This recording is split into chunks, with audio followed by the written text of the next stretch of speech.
Second category is the middle one, and that may have influence. And the boo bird is actually a technical term that used to be used back in the day with professional athletics. And there were people that would pay full price to get into an athletic event, but they would literally have a bag, paper bag over their head with eye holes cut out, and they wrote nasty stuff about their team because they'd given up on their team. They're never going to amount to anything. And of course, the camera people always like to focus in on the boo birds because it was entertainment. Oh, there's a group of boo birds. Now they've gone more internet-wise and will have nasty websites. I've never understood why they would pay that much money and then sit with a bag over there, but those are boo birds. This would be the category whiners fall into, right? We've given up, but we're kind of behind the scenes. Nobody really sees who's doing the whining, right? But we've kind of given up. Here's my challenge to you. Some of you need to decide as a result of being here today, you got to be the cheerleader. Now, please understand, I'm not talking about those women in those little tiny outfits like none of us could fit into even in elementary school. I'm not talking about the professional cheerleaders. I'm talking about the fan base. Haven't you seen games that have been won or lost based on how many people are cheering? There will be times when you're down and out, right? But are you going to be the person who's going to be the encourager and the communicator? When Brian was in 3rd grade at the November parent-teacher conference, the teacher said to us, I think Brian might have a reading disability. He reads at 3rd grade level, but when he takes the comprehension test, he tends to do very poorly on it. So I'm wondering if there's a disconnect between his ability to read and his comprehension. So we filled out the paperwork, had to do a formal letter, and then the school gives them 3 months to actually have the school psychologist come and evaluate. And so the school psychologist evaluated Brian. We're now sitting in the conference room off the principal's office. Principal was there, the school psychologist, Brian's teacher, myself, and Jim.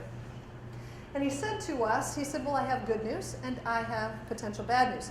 He said, the good news is I evaluated Brian in every possible disability, and he has no disabilities. He tested as average. Now you're kind of hoping your kid's above average, but this was good. And I said, well, what's the potential problem? And he said, you know, I'm not allowed by the state of Ohio to tell you this, but I evaluate lots of kids every single day. And he said, I notice, and when I talked to Brian's teachers, they said the same thing, he's off task a lot. He said, for example, when they're doing a group project and they're all sitting at the tables in the classroom, he said everybody will be seated and Brian's standing up.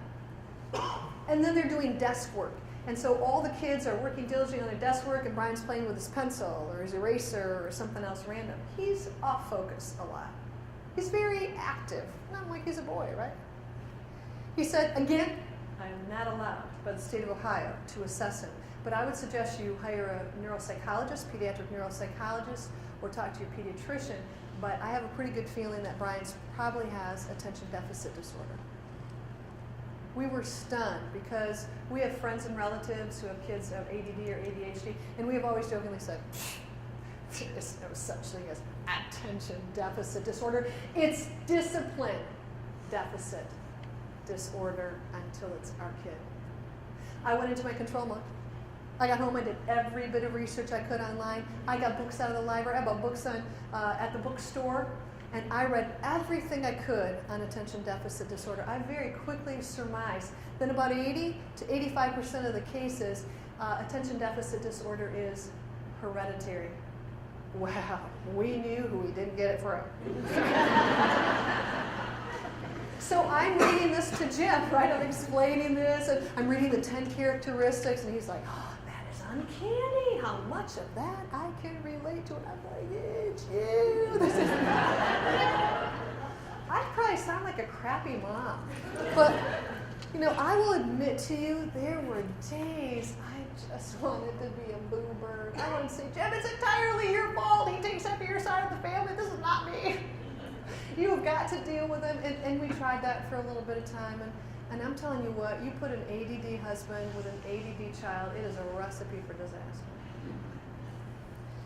I had to choose to be Brian's cheerleader, to be his encourager, to communicate with him 1,000 times on things to me that seemed so easy, like, did you remember lunch money?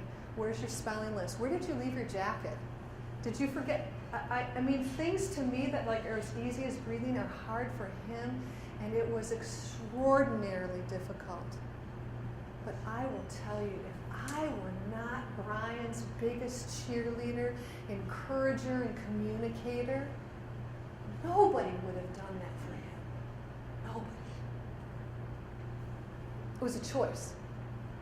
Not because I felt like it every day, but because I had to do that. And I can honestly tell you that at 24, I'm honestly very proud of the young man that Brian has become. And even though it's taken him 7 years to get through college, he's going to be an awesome, awesome elementary school teacher because he knows what it's like to get bullied pretty much every single day from 4th grade through the first year of college. He gets that. I'm not saying it's easy. Some days it's heartbreaking, but I suck it up because I know I must do this to believe in my child.